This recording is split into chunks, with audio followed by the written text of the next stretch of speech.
USS Julia, 1863, was a sloop captured by the Union Navy during the American Civil War.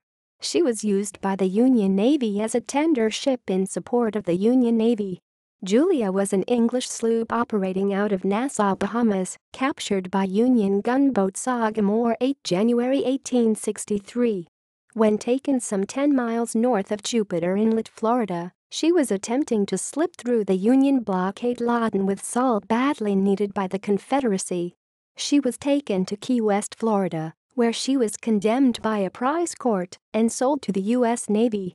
She was placed in service 15 February, acting Master's Mate L.C. Coggeshall in charge, and used as a tender to northern blockaders along the coast.